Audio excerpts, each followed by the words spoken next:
আসসালামু আলাইকুম রহমতুল্লাহ বরকাত। সম্মানিত ভিউয়ার্স, দর্শক শ্রোতাবৃন্দ, আমরা সালাত কোর্সের 65 নম্বর দার্সে বিভিন্ন মাসালা জানবো নফল সালাত সম্পর্কে।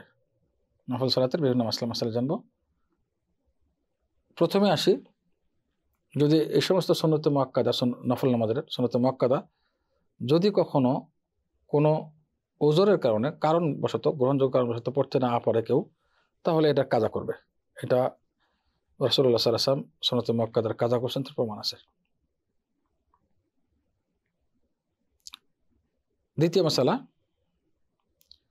যদি কোনো মুসলিম ব্যক্তি ওযু করে মসজিদে প্রবেশ করে জোহরের আজানের পরে, তাহলে তার জন্য 6 রাকাত সালাত 2 রাকাতের মধ্যে আদায় করতে পারবে। সেটা কীভাবে? যেমন তার জন্য সুন্নাহ হলো মসজিদে প্রবেশ করার পরে তাহিয়াতুল মসজিদে 2 রাকাত, আবার ওযু করে প্রবেশ করেছেন তিনি, এই দিক থেকে তাহিয়াতুল ওযুর 2 রাকাত সুন্নত রয়েছে। আবার জোহরের আগে 2 রাকাত 4 রাকাত সুন্নতে মুআক্কাদা আছে। যদি 2 রাকাত সুন্নতে মুআক্কাদার নিয়ত করে এবং এর সঙ্গে তাহিয়াতুল মসজিদ এবং তাহিয়াতুল ওযুরও নিয়ত করে নেয়, এই 2 রাকাত 4 রাকাত, এবং আসল সালাতটি নিয়ত রাখবে জোহরের আগে 2 রাকাত সুন্নাহ, এর সঙ্গে ওই 2 রাকাতও নিয়ত করে একইবার 2 রাকাত আদায় করে, তাহলে 6 রাকাত সালাত 2 রাকাতের মধ্যে আদায় হয়ে যাবে এবং 6 রাকাতের সব ইনশাআল্লাহ পাবে বিইজনিল্লাহ। এটা হলো স্পেশালিটি, সুযোগ এই উম্মতের জন্য, যে ইন্নামাল আমালু বিন্নিয়াতের হাদিসের ব্যাখ্যায় এগুলো উল্লেখ করা হয়েছে যে এজমালি নিয়ত যথেষ্ট। তো 3টি সালাতের নিয়ত করে 2 রাকাত আদায় করলে আদায় হয়ে যাবে। এটা নফলের ক্ষেত্রে, ফরজের ক্ষেত্রে না। ওকে, ওই নফল যেটা আসল নফল থাকবে, এর সঙ্গে আনুষঙ্গিক নফল, তাহিয়াতুল ওযু তাহিয়াতুল মসজিদ আনুষঙ্গিক নফল, এটা উদ্দেশ্য না, কিন্তু সুন্নত 2 রাকাত জোহরের আগে, এটা আসল নফল, আনুষঙ্গিক না। আর এই দুটো আনুষঙ্গিক, মসজিদে প্রবেশ করে সুন্নত আদায় করতে হচ্ছে, ওযু করে সুন্নত আদায় করতে হচ্ছে, এটা আনুষঙ্গিক নফল। তো আনুষঙ্গিকগুলো মেইন সুন্নতের তাবে বা তার মেইন সুন্নতের ভিতরে ঢুকে যায়, অর্থাৎ তার সঙ্গে আদায় করা যায়। এই আরেকটি মাসালা 3 নম্বর, ফরজ সালাত এবং যেগুলো সুনানে রাতেবা আছে, অর্থাৎ সালাতের ফরজের আগে এবং পরে সুন্নত রয়েছে, সেগুলোর বিষয়ে সুন্নাহ হলো যে এই সমস্ত সুন্নাহগুলো একই জায়গা থেকে আদায় করে ফরজ আদায় না করা, অথবা ফরজ আদায় করে সেই সেম জায়গাতে সুন্নতগুলো আদায় না করা। তার মানে কি করতে হবে?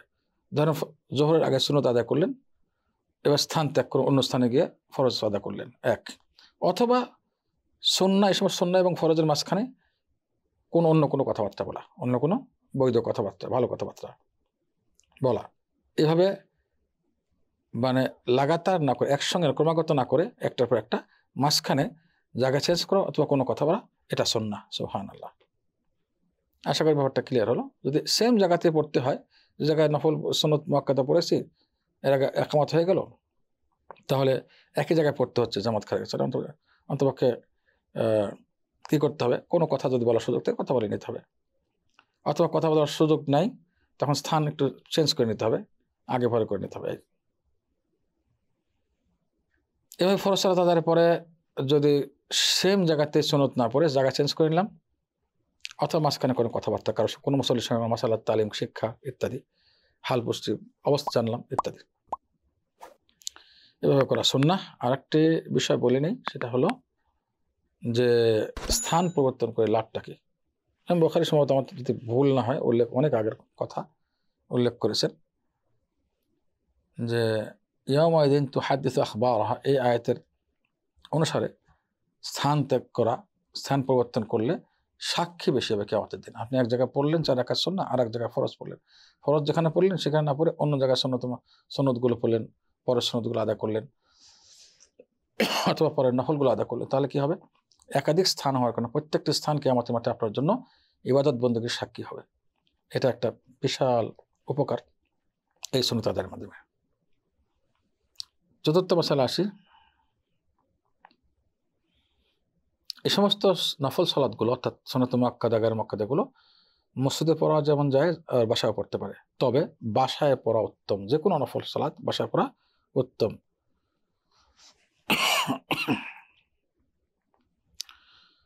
তার প্রমাণ সহিহ বুখারী সহিহ মুসলিমের হাদিস,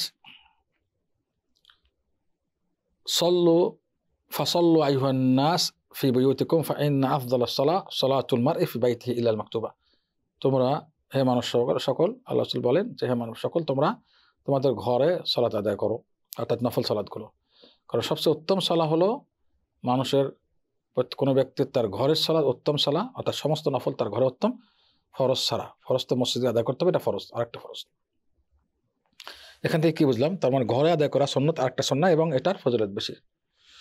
অন্য হাদিসে যদি আমরা যাই, সেখানে হাদিস থেকে সহি বলেছেন যে নফল বা সুন্নাত মুআক্কাদা মসজিদে পড়লে যে সওয়াব হবে, ঘরে আদায় করলে 25 গুণ সওয়াব বেশি হবে। হাদিসটি সেখানে বলে সেই গ্রহণযোগ্য বলেছেন, 25 গুণ সওয়াব বেশি হবে। জামাত যেমন ঘরে ওজোর যদি থাকে তত গ্রহণযোগ্যই না, ওজোর ঘরে আদায় করলে বা কোনো কারণে মসজিদ যেতে পারলো না, ঘরে আদায় করলে যে সওয়াব হবে, মসজিদে আদায় করলে তার 27 গুণ বা 25 গুণ সওয়াব বেশি।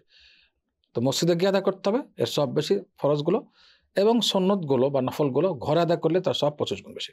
ঠিক ফরজের মতোই উল্টা, নফলের সওয়াব বেশি ঘরে, আর ফরজের সওয়াব বেশি মসজিদে। তাতাওয়া নফল সালাতগুলো আদায় করার নিয়ম কি, কিভাবে আদায় করতে হবে? বসে না দাঁড়িয়ে না শুয়ে, এই ব্যাপারে মাসালা আসছে, গুরুত্বপূর্ণ মাসালা, এগুলো অনেকেই জানে না। নফল সালাত যদি দাঁড়ানোর সুযোগ থাকে, বসে পড়লেও জায়েজ, কোনো সমস্যা নেই। তবে বসে পড়লে সব অর্ধেক, আর দাঁড়িয়ে পড়লে ডবল সব, এটা মনে রাখতে হবে। হ্যাঁ, যদি সালাত নফল সালাতগুলো বসে পড়ে, সুন্নাত মুআক্কাদা সালাতগুলো বসে পড়ে, ফরজ সালাতগুলো, এবং ওজোর ছিল, কারণ ছিল গ্রহণযোগ্য, উঠতে পারছে না, কোনো কারণে ব্যথা বা অসুস্থ, ওই ক্ষেত্রে সে দাঁড়ানোর সব পেয়ে যাবে। ফরজ সালাত অবশ্যই দাঁড়িয়ে পড়তে হবে, কারণ ফরজ সালাতের জন্য কিয়াম বা দাঁড়ানো এটা রুকুন, সালাতের মূল স্তম্ভের একটি, ফরজের ঊর্ধ্বে রুকুন, এটা মনে রাখতে হবে। না হলে সে সালাতে আদায় হবে না, সালাত সহি হবে না। হ্যাঁ, কোনো ব্যক্তি যদি দাঁড়িয়ে পড়তে না পারে, সে বসে পড়বে, অসমর্থমান হলে, অসুস্থ, বেশি উঠতে পারছে না, কোনো ওজোর আছে, ডাক্তার নিষেধ করছে ইত্যাদি, ওই ক্ষেত্রে সে ইনশাআল্লাহ যদি বসেও পড়ে তাহলে কোনো সমস্যা নেই ইনশাআল্লাহ। কোনো ব্যক্তি যদি বসেও নফল আদা করতে না পারে, তাকে শুয়ে শুয়ে আদা করতে হচ্ছে নফল, ওজোর বা অসুস্থতার কারণে বা অপারগতার কারণে, তাহলে সে পূর্ণ দাঁড়িয়ে সালাত আদায় করলে, নফল আদায় করলে যে সব পাবে, সেম সব সে পাবে। আর যদি ওজোর ছাড়া হয়,